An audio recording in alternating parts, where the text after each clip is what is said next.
To make the young master of the capital initiate a divorce, I sent someone to seduce him. But he remained completely unmoved. Seeing that my crush was about to start dating, I got anxious and directly proposed a divorce. He looked at me deeply and smiled slightly. "Oh, what did I do wrong that you want a divorce?" When he looked at me like that, the sense of oppression was strong.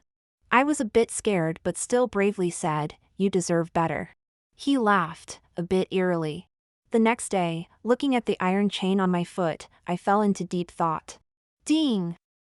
This novel reminds you to click the subscribe button in the bottom right corner to read the complete novel. My husband, Andrew Stone, is the young master of a wealthy family in the capital. Marrying him was completely an accident. At that time, he was one of my blind date candidates. But I didn't like him at all. He is the very serious and proper type, looking very mature, 10 years older than me. He is quite good-looking, with an excellent family background. Logically, if he took a fancy to me, I should be grateful. My parents were eager to pack me up and send me to his bed. But he wasn't my type. I was scared when I saw him. If I were with him, I would feel like I was marrying an elder, similar to a school dean. Moreover, we had nothing in common. More importantly, the person I wanted to marry was Albert Smith. Albert Smith is the illegitimate son of the Smith family. His status is low, looked down upon by the upper-class wealthy families. But I think he is much better than those so-called legitimate young masters. He is gentle, polite, hardworking, and helpful. Being with him feels like a refreshing breeze. He is an excellent senior, 1 year older than me, and is my crush. He was taken back by the Smith family at the age of 13. Since then, his grades have always been excellent. After entering university and joining the family business, he started to shine. I silently watched him all this time. Actually, we are somewhat alike. The similarity is that he is not valued, and neither am I. Every time I saw him being neglected, I felt we shared the same fate. Because of this, we became friends. He is very inspirational, always telling me to study hard and encouraging me to be confident. So I really liked him. But he didn't like me. Or rather, he didn't like anyone. After I went to university, I wanted to confess to him. But he rejected many people. In school, no one cared about the difference between wealthy families and illegitimate children. He is good-looking and has a good temper, so many girls liked him. But he said he didn't date, he wanted to focus on his career first. He told me this himself. At that time, I asked him, "Do you have someone you like?" He shook his head directly. "No, someone like me, busy with studying and working all the time, has no time to like anyone."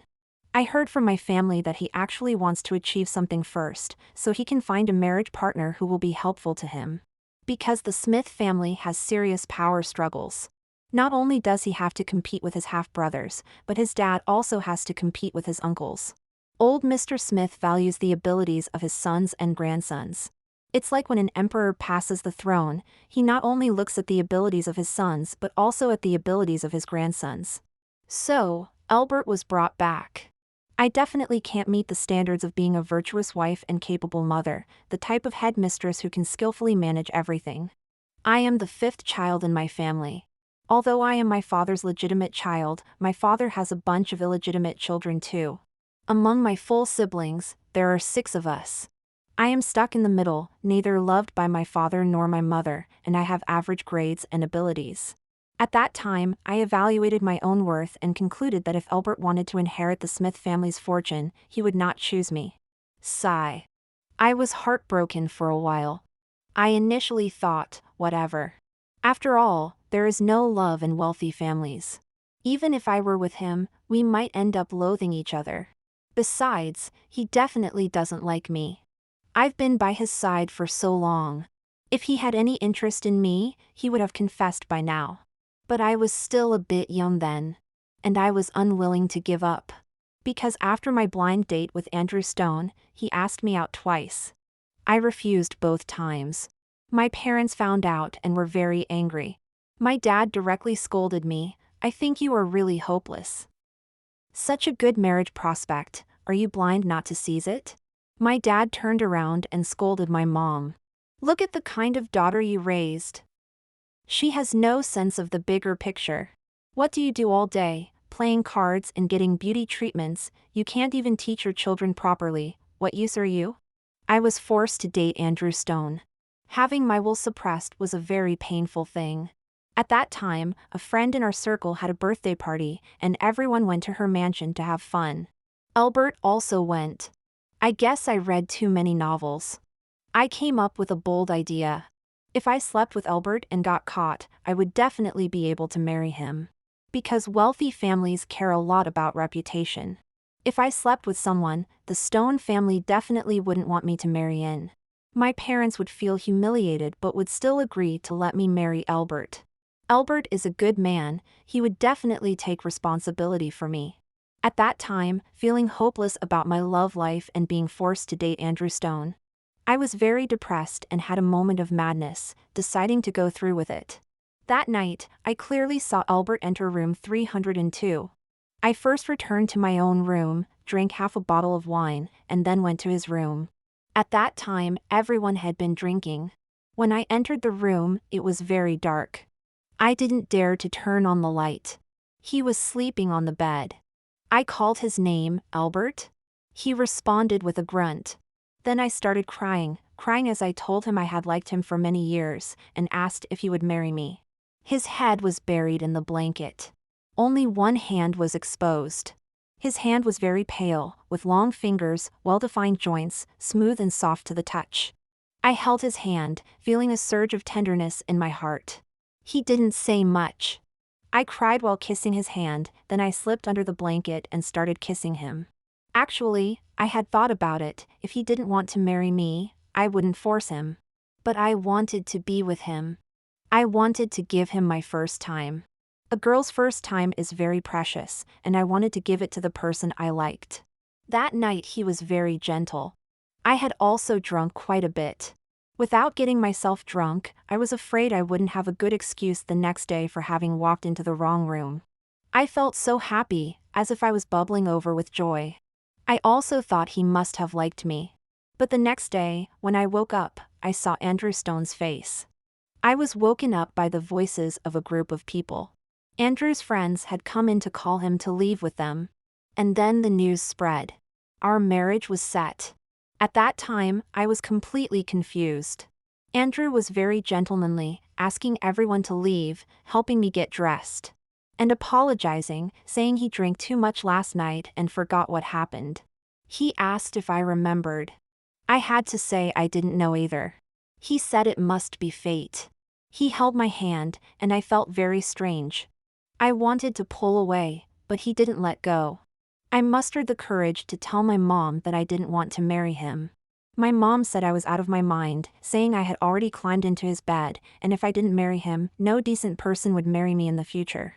My dad was even angrier, slapped me, and said if I dared to offend the Stone family, he would make my life miserable. They knew I liked Albert. Liking someone is really hard to hide. As soon as Albert appeared, my eyes would follow him. My parents warned me that they would rather send me to a mental hospital than let me be with an illegitimate child. The main reason was that they believed Albert wouldn't get the inheritance from the Smith family, while Andrew Stone had already become the heir of the Stone family. I am unwilling to accept this. I went to find Albert. I hemmed and hawed, talking about everything but the main point for a long time. Actually, I wanted to ask him if he could be with me. Are fame and fortune really that important? Even without a lot of money, as long as I can be with the person I like, we can get by with 3 meals a day. I wanted to say, could he give up his grand ambitions and be with me? I really like him. Just thinking about not being with him makes me hide in the bathroom and cry.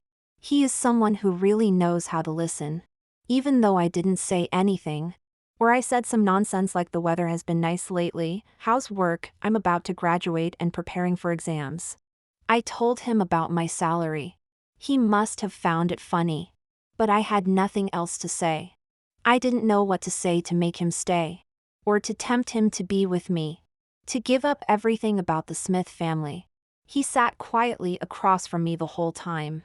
Sometimes he stirred his long cold coffee. Sometimes he looked at me intently. In his gaze, there was something I could call compassion. I kept forcing a smile, trying to stay upbeat. In the end, I was about to cry, but I held it back. It was a Sunday. He held my hand for the first time.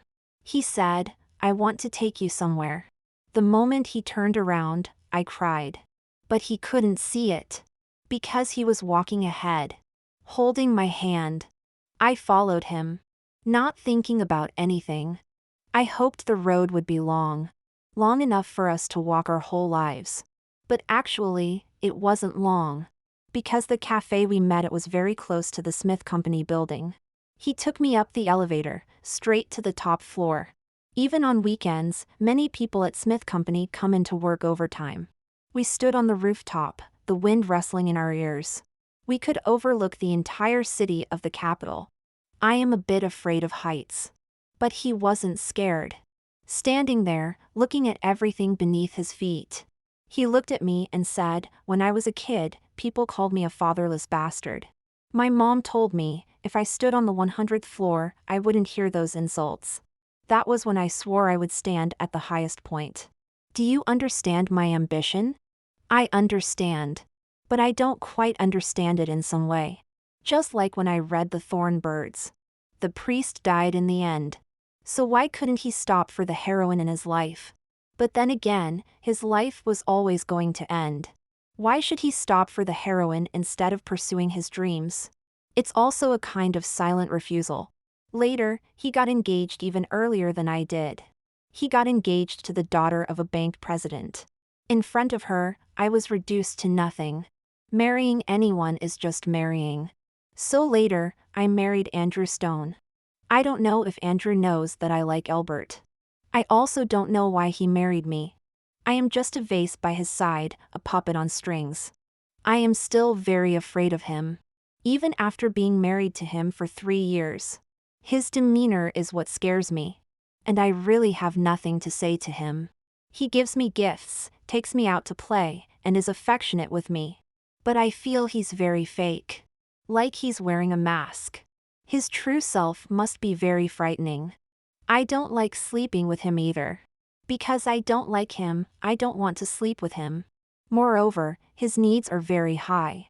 It doesn't help if I refuse, he always follows his own rhythm. So, I feel like I'm not his wife. Just his plaything. It's just that he has legal rights over me. I feel more like an object. Sold by my parents, bought by him. Fortunately, I found a job. As an arbitrator, I can work overtime every day. Sometimes I can avoid marital life. These 3 years of marriage. I've had almost no contact with Albert. I hear about him from others. He has been doing well. He wasn't in the capital much before. Running the international market or working on projects in other cities. Recently, he returned to the Smith Group, in a core position. Old Mr. Smith's health is failing now, and the power struggle within the Smith family has reached a boiling point. Albert seems to be one of the winners. When Andrew took me to the Smith family to visit the old man, Albert was there too. He was more mature and charming than before. He greeted us lightly. In front of everyone, old Mr. Smith announced his will. Albert indeed got the majority share. I don't know how he managed to defeat his brothers, father, and uncles in just a few years to become the head of the Smith Group. His abilities are indeed evident. On the way back, I leaned back in my seat, thinking about the dreams Albert once told me. Has he now achieved them? Andrew was driving. He asked, "What are you thinking about?" Whenever he speaks, I always feel a kind of cold distance, or coolness. I weakly said, not feeling well. "What do you want for dinner?" "Whatever." Old Mr. Smith died. It rained when I attended the funeral. I strangely felt a sense of romance. I went with Andrew. He was pulled away to talk midway. I stood outside waiting for him. As I caught the falling rain, someone came up beside me. I turned to look, my heart started pounding. It was Albert. He, like me, was catching the falling rain with his hand. I was so stiff I didn't dare move. He asked me, "How have you been since you got married?" I didn't react and just said, "Ah." He turned to look at me, a smile on his lips. I could see he was in a good mood. He said, "Can I hug you?" Before I could say anything, he hugged me. His cold scent enveloped me. I felt frozen. He hugged me tightly. Maybe because his grandfather died. He was very sad. Or perhaps, he was very happy. It felt like a century. Or maybe just a second. He let go of me, ruffled my hair, and said, "I finished reading that book, The Thorn Birds." I stood still. That book was his birthday gift from me. An old book. Because I cried while reading it, the pages were stained with my tears. At that time, I told him, "When you finish it, you must tell me, if you were the priest, what would you choose?" He never answered me. After all, I was not his Maggie.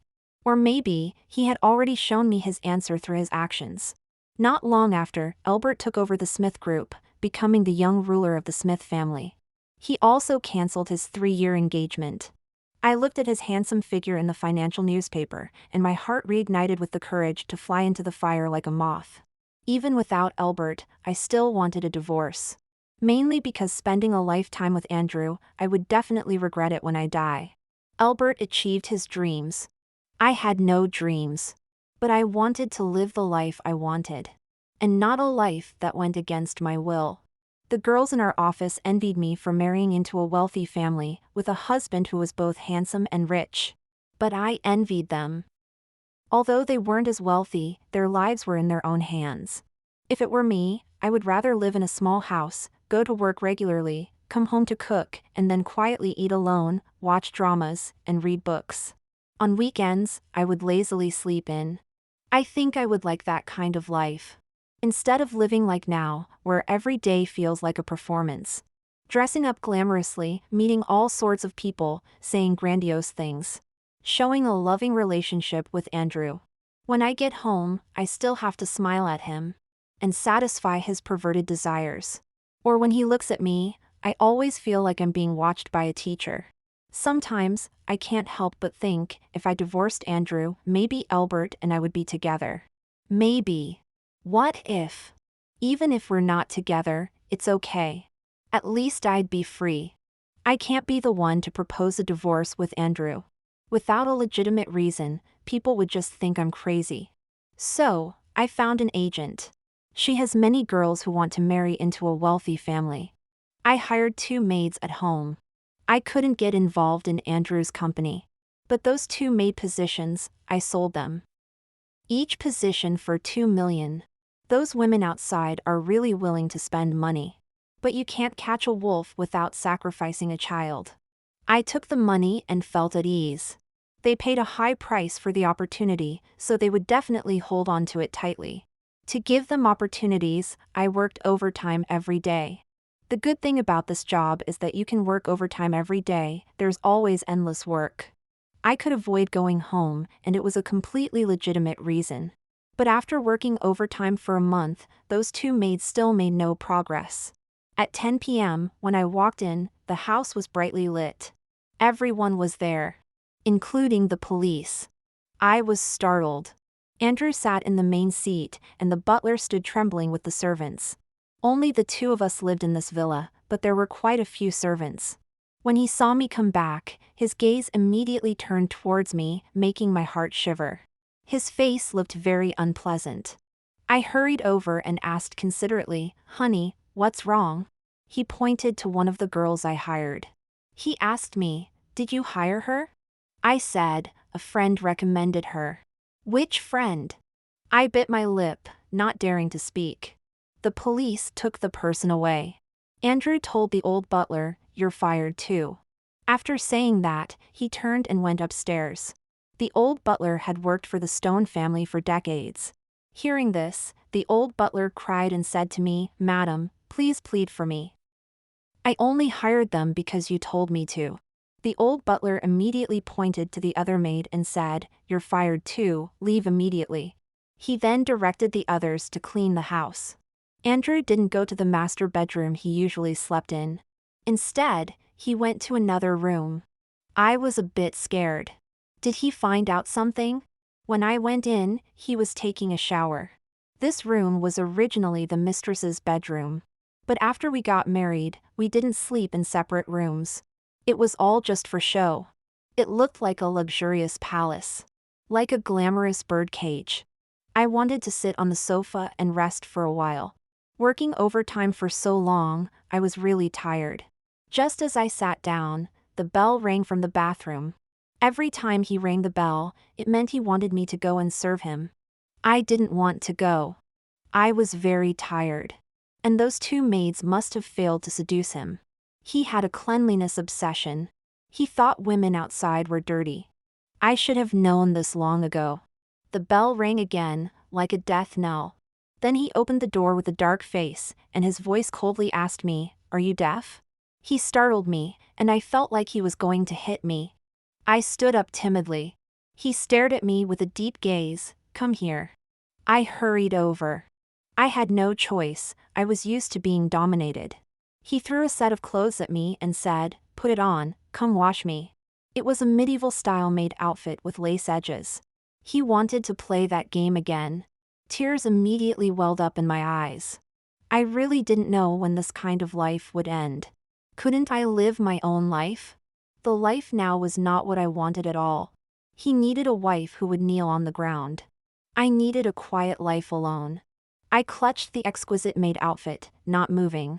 He pulled me in and roughly stripped off my clothes. In the end, he was in a very bad mood, and it hurt me a lot.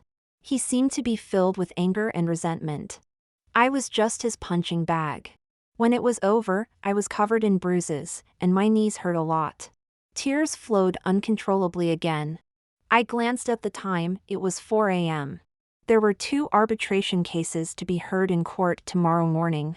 I envied those girls in the office, although we were about the same age, they were so happy and relaxed. When I was crying behind Andrew, he suddenly turned me around, still visibly angry, and coldly asked, "Why are you crying? Sleeping with me, does it wrong you?" I didn't even have the right to cry. I sniffled and choked, "Let's get a divorce." His voice sounded like it crawled out of hell. "What did you say?" After saying that, I felt both regret and relief. I wanted to repeat it, but under his gaze, I didn't dare to speak again. He turned on the light, indicating he wasn't going to sleep and wanted to talk. "What did you just say?" I sat up with a heavy heart and said weakly, I want a divorce." I clutched the blanket tightly and whispered, "Anyway, without me, you can still marry many young and beautiful girls." He responded with a non-committal sound, looking at me with a half-smile, and asked, "So what did I do wrong that you want a divorce?" I didn't know how to answer. In the eyes of others, at least he wasn't cheating, wasn't abusive, and he was powerful and handsome. I should be grateful. But I don't love him. Just because someone has good qualities doesn't mean I will love him. And he doesn't necessarily have much affection for me either. Maybe he just likes my body. After all, he loves to play. I didn't answer, and he sneered. "Is it because Albert Smith broke off his engagement and you're itching to be with him?" I looked at him in surprise. How did he know I liked Albert? My parents knew, but they wouldn't tell anyone. These years, I rarely saw Albert. Life felt like a stagnant pool. I felt like a walking corpse. How did he find out? He looked at me with a deep gaze and asked, "Do you have no heart?" Married to me for 3 years, still thinking about a man who gave you up for inheritance rights? Oh, no, not only do you have no heart, you have no brain either. I felt a chill all over my body. What are you talking about? His gaze was full of ridicule and condescending pity. "Do you know why you ended up in his room that year, but it was me inside?" My tears fell instantly. I always thought it was just some mistake or they happened to switch rooms. That's why I ended up in the wrong bed. Afterwards, I couldn't verify it. I could only accept it, and coincidentally, I was on a blind date with Andrew. His cold, metallic voice rang out. "That's because your crush knew you liked him, but also saw that I was interested in you, so he made a deal with me. As long as I helped him secure the inheritance from the Smith family, he would give you to me." He sneered. "How touching, right? So that night, you did it on purpose?" He raised an eyebrow. "Of course, don't you know how much I like your body?" I bit my lip, glanced at him, and then lowered my eyes. I felt like my heart had died. I was just a clown. I thought I had a sincere love for Albert. He was the most beautiful part of my mundane life, but he pushed me to another man with his own hands. All for his ambition. Without considering my wishes. He was no different from my parents. Andrew was the same. He treated me like a commodity, a pet he bought to play with. I forced myself to stand up despite my trembling legs. I want a divorce, I said. As I spoke, I prepared to leave. I didn't know where I could go. I had quite a bit of assets under my name. But before, aside from my parents' home, I had only lived here and never stayed anywhere else. I thought of the office and decided to sleep there for a few hours before getting up to work. With a clear plan of what I needed to do next, I regained my composure. Being informed about Albert's true nature, I had given up hope. Just as well, I could start a new life without any distractions. Though I was still very sad. He grabbed my hand. "Where are you going?" "I'm leaving you," I said. "I want a divorce." He smiled slightly and asked politely, "Kaylee Bush, who do you think I am? Do you think you can come and go as you please here?" I tried to break free from his grip, but he didn't budge. He pushed me onto the bed. "Still have the energy to mention divorce?" I must have been too lenient.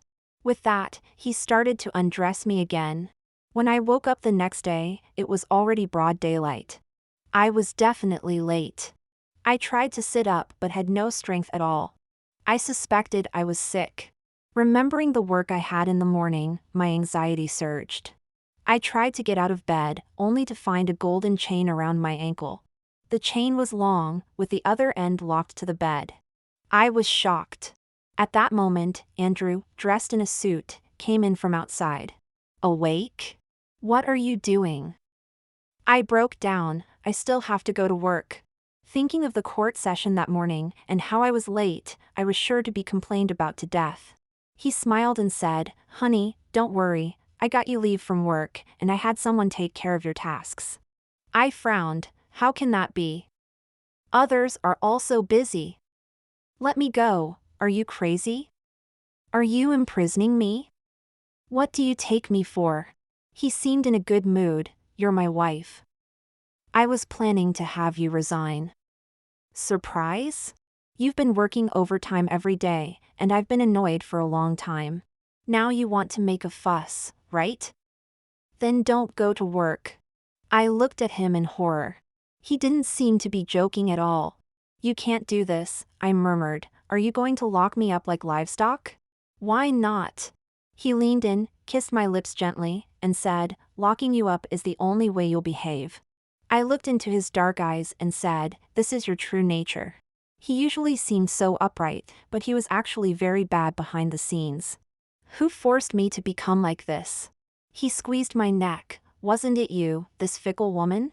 After marrying me, you think about other men every day. I thought that over time, you would live well with me, but what happened? As soon as he annulled the engagement, you wanted to divorce me. Do you think you're so desirable? Would he want a divorced woman? Are you so charming that he would go against the Stone family for you?" My heart felt icy cold. I never wanted to be with him. I just don't want to be with you anymore." I said angrily, "I'm not desirable, but you're a pervert. I don't want to be your plaything anymore." "Is that so? Then try and see if you can leave me." Andrew left. The old butler came to bring me food. He looked at me as if he wanted to say something but hesitated. Finally, he said, "Madam, please don't argue with Mr. Stone anymore, or it won't end well for you. Why cause trouble when you could be living a good life?" I was despondent. "He didn't fire you?" The old butler's face lit up with joy. "Mr. Stone said if I perform well and make up for my mistakes, he won't fire me." "Perform what?" "Look after you, madam." "How long does he plan to keep me locked up?" The old butler hesitated again, then said, "Madam, someone like Mr. Stone can make a person disappear without a trace. He doesn't want you to leave now, so you have to listen to him. Otherwise, if you anger him, you..." I was locked in the bedroom without any electronic devices. Even if I had them, I couldn't get out. Because no one would help me. My family would definitely side with Andrew. They would even scold me, thinking I act on whims. As for others, I don't have that kind of relationship with them. Calling the police. Don't even think about it. It's useless. On the first day, I wanted to wait him out, to see how long he could keep me locked up. He continued with his life as usual. At night, he became even more perverse. On the second day, I started to get anxious. Because I wanted to go to work. Thinking about the mountains of work piling up made me restless. I realized that Andrew, this pervert, felt great keeping me locked up here. He had no intention of letting me out. I had no choice but to compromise. When he came to undress me again, I took the initiative to kiss him. He was stunned for a moment, then kissed me back more fiercely, laughing, "Now you're being good." I swallowed hard and pleaded with him, "Honey, let me go. I need to go to work. Do you still want a divorce?" I quickly replied, "No, no." He whispered something in my ear, then said with a half smile, "If you do it, I'll forgive you this time." I bit my lip and nodded in humiliation. I finally went to work. I felt much more at ease. I realized that the thing I couldn't afford to lose the most was my job. Otherwise, I would feel like a drifting duckweed. My colleagues were all concerned about my health. Fortunately, some colleagues had already helped me handle the cases from the previous 2 days. I just needed to finish the paperwork. Luckily, I had worked overtime like crazy for a month before, so there wasn't much piled up work. After finishing my tasks, it was time to get off work. My colleagues invited me to dinner and shopping. But I couldn't go. To get Andrew and his family to agree to let me work, I promised him I would go straight home after work. Because they believed that once a woman is married, she should stay at home, take care of her husband and children, attend social events, or enjoy life at home. There was no need to go out and work, which they thought was unnecessary suffering and not good for maintaining marital relationships. If both people were busy with work, how could they cultivate their relationship? I was very unhappy about this at the time. Because when Andrew and I had our wedding, it was right after graduation. I had secured a job in the public sector, something I had achieved on my own, and I wasn't going to give it up. At that time, I was still very afraid of him. I didn't dare to talk to him directly. I could only type out my words. I remember typing a long message, telling him how important this job was to me. I had to go. I also promised it wouldn't affect our family life, and I would come straight home after work. At that time, he only replied with a simple word, "Okay." After finishing my work, I didn't want to leave. I just sat there, contemplating my life. The conclusion was, I was done for. If I didn't have a stable job, then I could run away. I didn't believe that if I ran, he could find me. But I didn't want to give up my job. So, I could only compromise. I didn't want to go home and see that pervert. So I continued to work overtime. I even did the work that wasn't urgent. By 10 p.m., Andrew called. I answered. "Come home." I said, "I have to work overtime." Before, on my birthday, he asked me what my wish was. I said my wish was to be able to work seriously, and not be disturbed while working overtime. Since then, as long as I used the excuse of working overtime to stay in the office, he wouldn't say anything. He hung up the phone. I felt it was getting late. And I was a bit tired. So I lay down on the desk to rest. I wondered what the chances were that I could live in the office. Living here, I could work and wouldn't have to go home to see Andrew. All the time would be my own.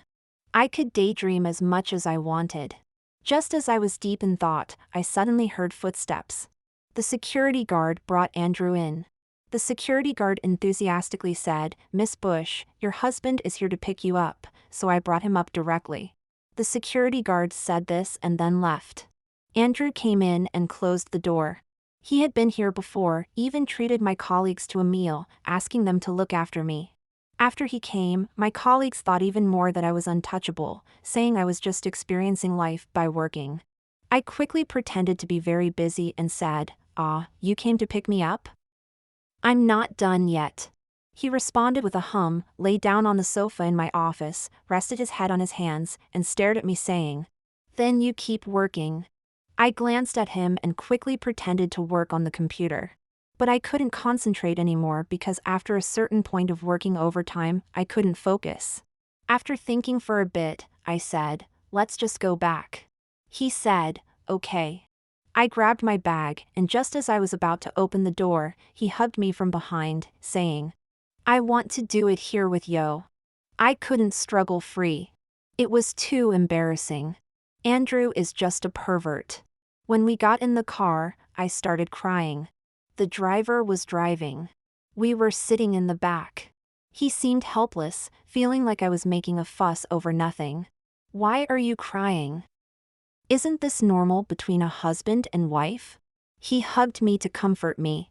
I cried uncontrollably. For my past. For the misplaced feelings. For my present and future. I couldn't escape this demon. I cried all the way back. I didn't eat dinner. I couldn't eat. When I got home, I fell asleep immediately. Andrew was very unhappy. "Go take a shower." I got up and said, "I'll sleep in the guest room." "Kaylee Bush, don't you understand what I'm saying?" I got angry too. "I'm not going." I took off my socks and threw them at his face. He looked furious. I felt a secret pleasure. In the end, I couldn't resist him, and he dragged me to the bathroom. I don't know what's wrong with me. I can't muster up any energy to do anything. Except for work, which I can still finish. Other times, all I want to do is lie down. My mother-in-law was especially displeased because I wouldn't go to her parties, and I wouldn't accompany her to social events. The housekeeper informed me that my mother-in-law was here and asked me to go downstairs. I had no strength at all and said, "I'm not feeling well." My mother-in-law soon stormed upstairs, ready to scold me. Before, I would stand there like a timid daughter-in-law, trembling and listening to her scold. Like a grandchild. Now, it was the same. But now I was lying down. She scolded me about how to be a good daughter-in-law, how to serve Andrew, and how I hadn't had a child after 3 years of marriage. I just lay there crying. I don't remember when she left. Anyway, I cried until I was exhausted and fell asleep. Andrew went on a business trip. For the whole weekend, I stayed in bed and didn't eat. I wasn't trying to starve myself. I just had no interest in eating. On Monday, I got up to go to work. I felt a bit dizzy. But I pushed through. The butler brought me breakfast, and I felt nauseous after eating. The butler hinted that I might be pregnant. But my period had just ended.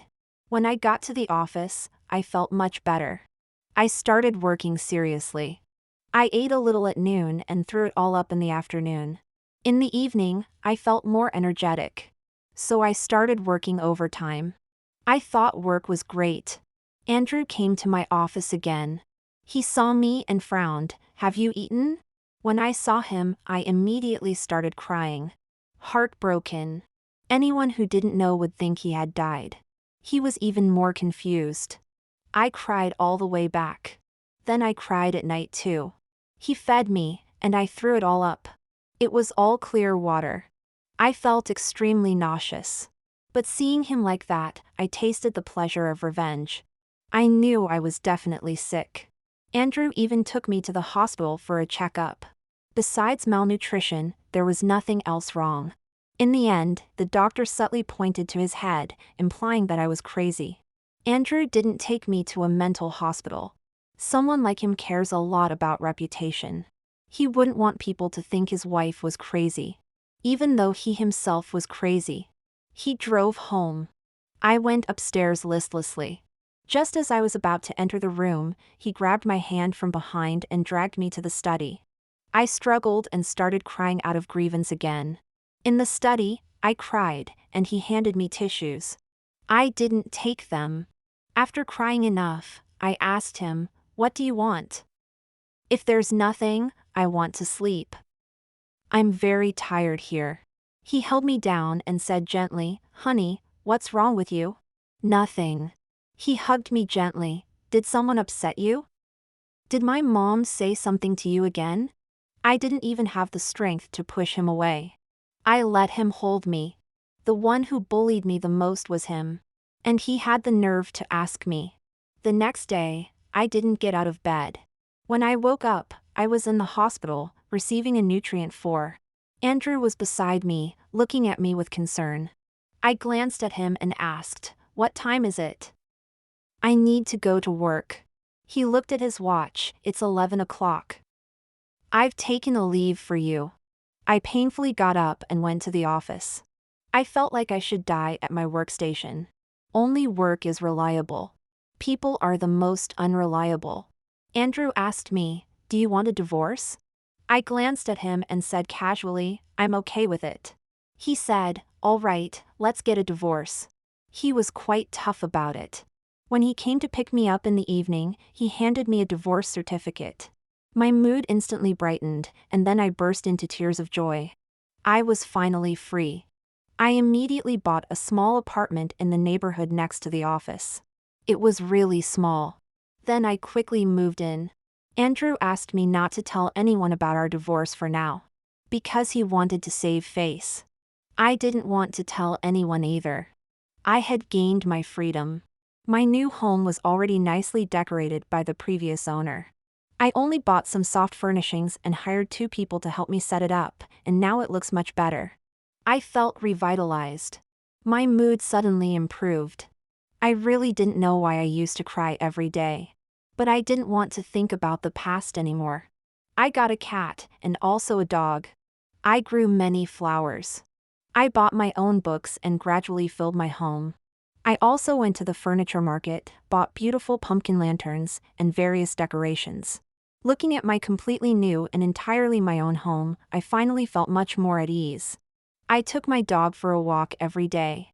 Life was still so routine. I hadn't seen Andrew for several weeks. I thought it was great. I never wanted to see him again in this life. But actually, he hadn't done anything bad to me. But being with him was suffocating. On Friday after work, I went home, preparing to cook dinner myself. I liked doing things myself. In the end, I burned 3 dishes. Coincidentally, the smell of delicious food wafted over from next door. It smelled like stir-fried pork with chili. I swallowed my saliva. I fed my cat and dog with their food, resignedly opened my phone, and prepared to order takeout. But I didn't like eating takeout. Just then, there was a knock on the door. I frowned. No one knew I lived here.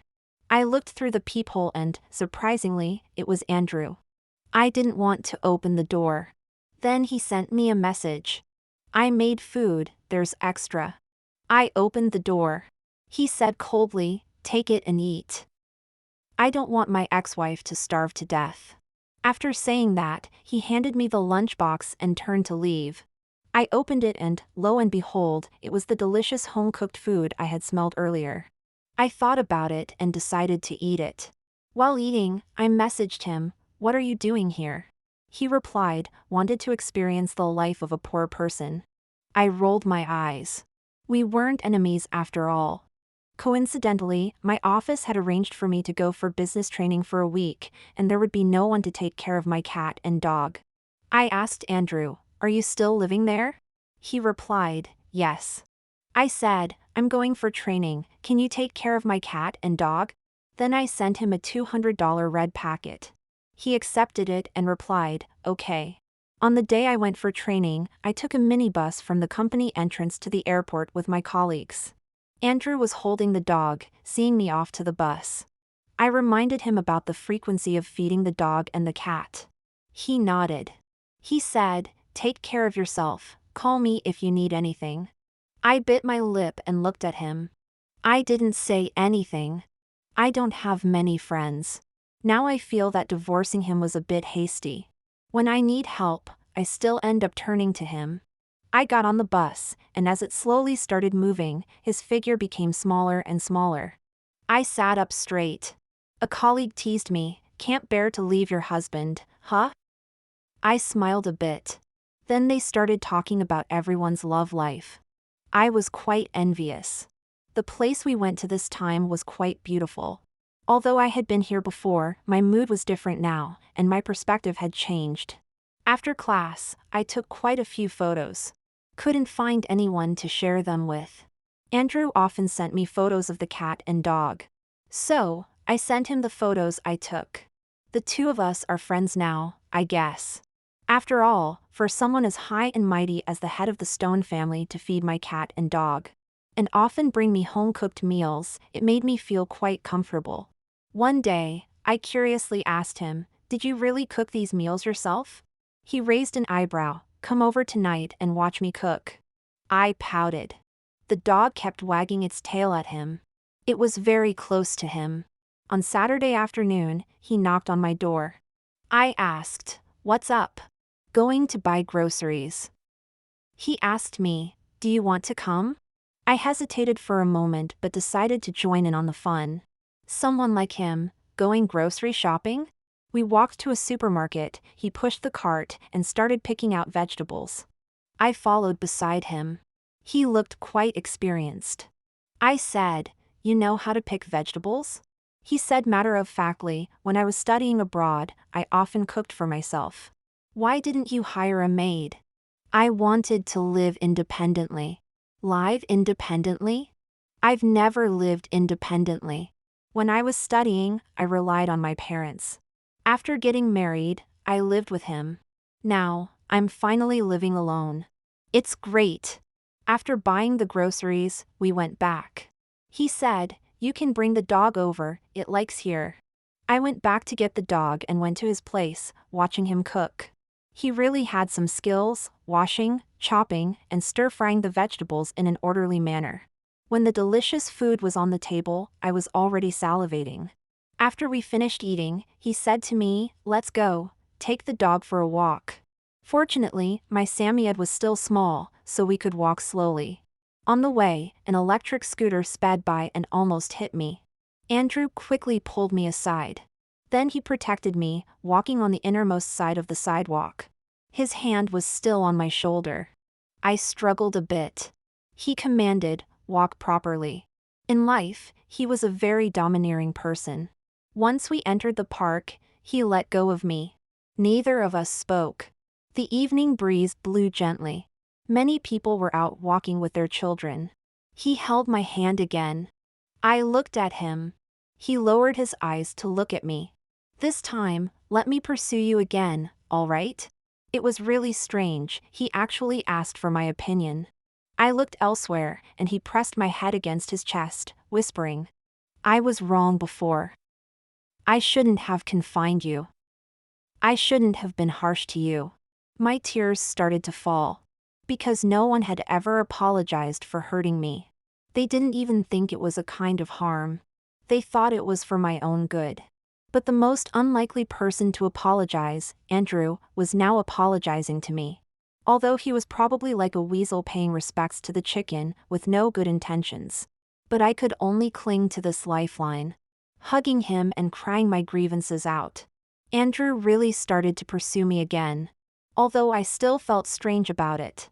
I just didn't like his type. He looked a bit intimidating. But he did have a way of pleasing people. Now he knew to ask for my opinion. He made me breakfast and dinner. Accompanied me to walk the dog. Even helped me clean the house. Sometimes he wanted to kiss me, but I didn't want to, and he didn't force it. In the past, such a thing was unthinkable. If I didn't want to, he would get angry. He would look at me with a fierce gaze, using his presence to oppress me. Now, he would smile and say, "If you don't want to, I won't force you." He was soon going to move in with me. But he would sleep on the sofa. Originally there were 2 rooms, but I had turned the other one into a study. He didn't like staying in there. I let him be. In fact, I wasn't used to suddenly living alone either, because I would get scared at night. Andrew, though annoying, might really be the person who treated me the best in this world. Sometimes, watching him quietly lying on the sofa, I wanted to go and hug him. After all, his embrace was very secure. But I was afraid he would be the same as before. If we got back together, he might start to oppress me again, treating me as his possession. When Andrew got off work on Wednesday, he texted me, saying we should go out for dinner and that he would come to pick me up. I agreed. As soon as I stepped out of the office building, I saw his car and him waiting by the side. At that moment, he stood tall and handsome in his suit, a faint smile appearing on his handsome face when he saw me. My heart started beating a little faster. If only he could always be this good. Just as I was about to walk over, I heard someone call me, Arbitrator Bush. I was startled. From the shadow of the corner, a man with a haggard face and a sinister look in his eyes emerged. He was holding a watermelon knife and came straight at me. In that split second, I remembered that man. He worked as a security guard and was fired by the company. He demanded compensation. But the company presented evidence of him playing cards and sleeping on the job, proving that his dismissal was justified, and only gave him his wages. He had always claimed he was wronged and said I was in cahoots with the company. When he charged at me, I was scared to death. But my whole body was so stiff that I couldn't move. I thought I was done for. I even thought about what the news headline would say. 25-year-old arbitrator killed with one stab. I closed my eyes in fear. But the expected pain didn't come. Instead, I felt a warm and familiar embrace holding me. I opened my eyes to see Andrew holding me, looking at me with a face full of worry. His right hand was gripping the watermelon knife. The man who tried to kill me had been kicked to the ground and was being held down by Andrew's bodyguards. Andrew's right hand was gushing with blood. To the hospital, quickly! I supported him and helped press down near his heart to stop the bleeding. The wound on his hand was deep. I could see the bone. He didn't say a word, but his forehead was covered in sweat. His face was also very pale. I wanted to call his mother. But he stopped me. If you tell them, how will you go to work? I bit my lip, looking at him through my tear-filled eyes. He touched my head with his left hand, looking at me with deep affection. All right, don't cry. I'm fine. Don't tell Mom, or she'll scold you again. I gently leaned on his shoulder, holding him, my tears soaking his shirt. That man was arrested. Attempted murder. The evidence was conclusive. It would take a long time for Andrew's hand to heal. The company understood that I was traumatized and granted me a week's leave. I took the opportunity to take care of him. His parents and family soon found out about his injury. In the hospital room, his mother gave me a look of disappointment but said nothing. His father eventually said, Kaylee should have bodyguards from now on. We both returned to the villa. We hadn't been back for nearly 3 months, and it felt a bit unfamiliar. Luckily, they don't know about our divorce, or who knows what kind of commotion it would cause. Every day, I feed Andrew, wash his face, and even bathe him. Each time, he looks at me with deep affection. I feel a bit embarrassed. When I'm giving him a bath, he immediately gets excited. I glance at him and ask, do you need help? He looks at me deeply, this isn't right, I don't want to force you. I bite my lip and whisper, it's not forcing. He immediately kisses me. After everything was cleaned up, I looked for birth control pills. We didn't use protection just now. He stopped me, if we have a child, let's keep it, okay? I looked at him. It was him who didn't want kids before. I never refused to have children. He didn't like kids. I didn't expect him to want a child now. I held him and fell asleep. We moved back to the villa. The security system in the previous neighborhood wasn't as good. And driving home directly from work is safer than walking. At least there's a security check to enter the workplace. I soon got pregnant. My mother-in-law was particularly happy.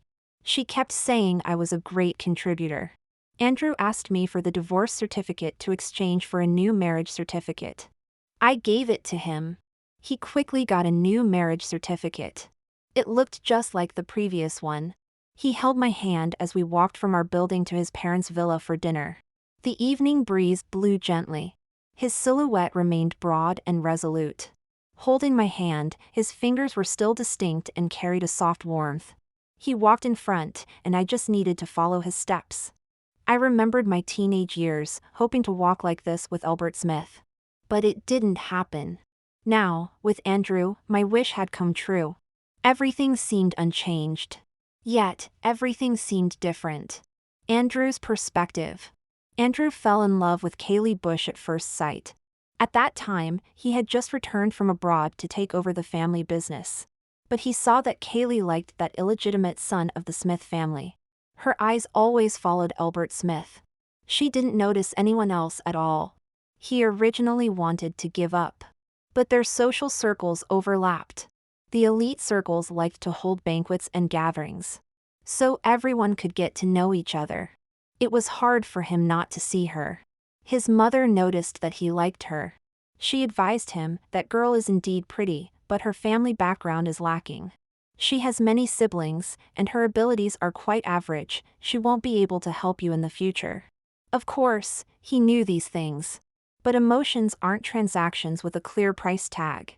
If he could control his feelings, he would. His family still arranged a blind date with Kaylee. He thought he had to try. He believed he was not worse than Albert Smith. Even better in many ways. But she had no feelings for him at all.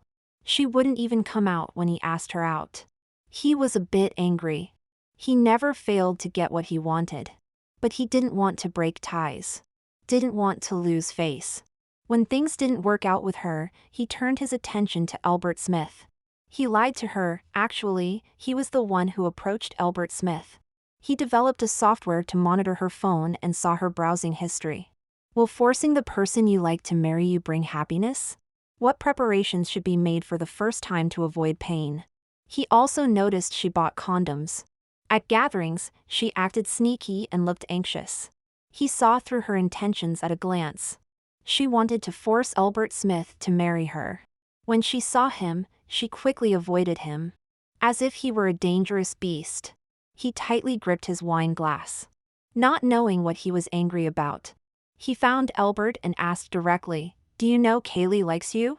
Albert was stunned for a moment, his expression hostile, and said, "What does it have to do with you?" Andrew said indifferently, "She is my blind date."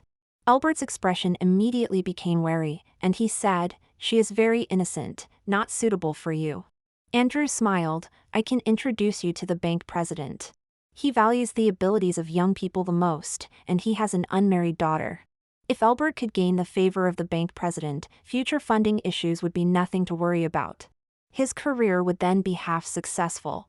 Moreover, if he had such a powerful father-in-law, his weight in his grandfather's eyes would rise to a new level. Andrew leisurely watched Albert's changing expressions. Albert gritted his teeth and said, "What are your conditions?" Andrew said, "Your room, give it to me tonight, and also, get engaged as soon as possible." Albert frowned, "What are you planning to do?" Andrew said, "She is going to confess to you tonight." Albert sat there, silent for a long time. Of course, he knew Kaylee liked him. It was impossible for him not to like her.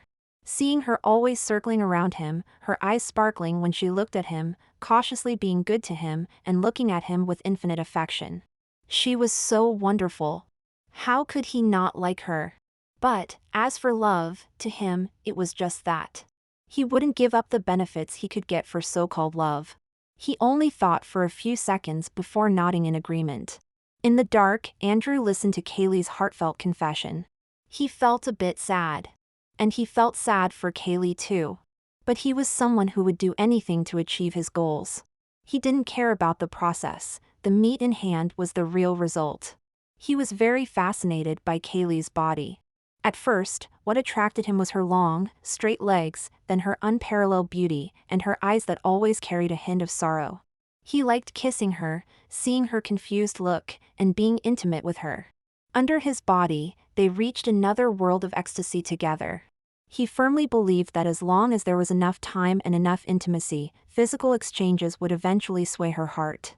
He thought Kaylee's liking for Albert was just a pastime and an emotional anchor during her ignorance. It was unrealistic. But he underestimated the power of her fantasy love. She always dazed on his bed, lost in thought, always turning her back to him, sometimes even crying secretly. Anyone would get angry. Sometimes, she even called out another man's name in her dreams. He was originally a very domineering person, wanting everything to go his way. Kaylee was someone who wouldn't express herself and would endure everything, so she could only do as he said. They indeed didn't seem like a couple. More like an owner and a pet. But he felt just fine. until his little pet proposed a divorce.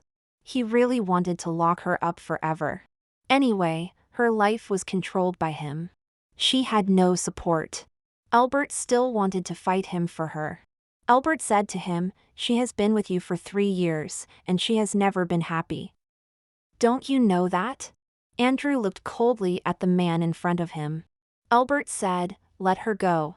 Andrew smiled. "What, now that you've got the power, you still want the beauty from before?" Albert said flatly, "At least I can make her happy." Andrew immediately ordered to short his company and trouble several of his projects. Let's see if he still has time to make his wife happy. He imprisoned her and spoke of Albert's misdeeds. Of course, he exaggerated them. Kaylee felt like she was falling apart. But she quickly accepted it. She believed all men were bad. But she still wanted a divorce. However, she liked her work even more. Though he didn't understand what was so good about her job. For her job, she was willing to compromise with him. Watching her grow thinner day by day, crying every day. The doctor told him she was likely depressed. The simplest treatment was to change her environment. So he forged 2 documents, lying to her that they had divorced. He continued to install surveillance in her small apartment. And monitored her phone to see if she wanted to contact Albert. Fortunately, when Albert texted her, asking to meet, she directly blocked him. That day, she sat quietly in the living room, watching the sky darken outside, silently crying on the sofa. He sat quietly in the house next to hers, smoking and watching her. What did she really want? He watched the surveillance every day. He arranged for people to follow her to and from work. Until he saw that she was terrible at cooking and couldn't even eat takeout. He couldn't stand it anymore. He cooked for her, making her eat. She still looked aggrieved, feeling he was pestering her. It almost made him explode with anger. But for his own sake, he endured it. He was almost 35. His wife was sleeping next door, and he couldn't sleep, still in the progress of pursuing her. It was a big joke. Fortunately, no one knew. He couldn't act like the gentle Albert Smith. He could only cook every day and walk the dog with her. But this kind of life wasn't so bad. Except that he couldn't have her, which made him a bit uncomfortable. Did he love Kaylee? He didn't know. But he felt she should be his. Only by his side. If she were with someone else, he would rather she be dead. He also liked watching her. Although she still habitually avoided him when she saw him. But after the divorce turmoil, she had gotten much better. His mother urged him to have children. Look at you two. Does a family without children look like a family? He didn't want children. Children would take away Kaylee's love. But having children might make it more like a family. If they had a child, she might not think about escaping so easily. He thought this was good. One more child, one more layer of security. Just like her job, it pinned her down. Her child would be the same. As long as he was with her, that would be enough. Albert's perspective. In the social circles of Capital City, loving couples were rare. But Andrew Stone and Kaylee Bush were considered one. Albert watched the couple, holding their 1-year-old child, greeting guests who came to celebrate the child's first birthday. Andrew held the child in one hand and Kaylee's hand in the other. Kaylee stood beside him, smiling, occasionally looking at the child. Her face no longer showed the previous unease and loneliness. Instead, it was calm and composed, with a gentle smile. She now had the demeanor of a good wife and loving mother. She seemed like a dazzling pearl in the night, emitting a soft, gentle light. Albert couldn't help but remember the day he held her hand, standing on a high platform, her tears flowing down like a river. No one would ever like him that much again. No one would ever awkwardly confess her love to him. Even after knowing his choice, still looking at him with love and tolerance. Did he regret it? He didn't know. Ever since he tasted power, he felt like a part of his heart was empty. But if time could go back, he would still make the same choice. Albert left the noisy party and returned to his villa. The servants looked at him in fear. The villa was very quiet. At that moment, he regretted it. Meanwhile, Kaylee and Andrew were bathing their child. The little one was happily swimming with a small float. from mommy's side to daddy's side. The air was filled with his excited, milky cries.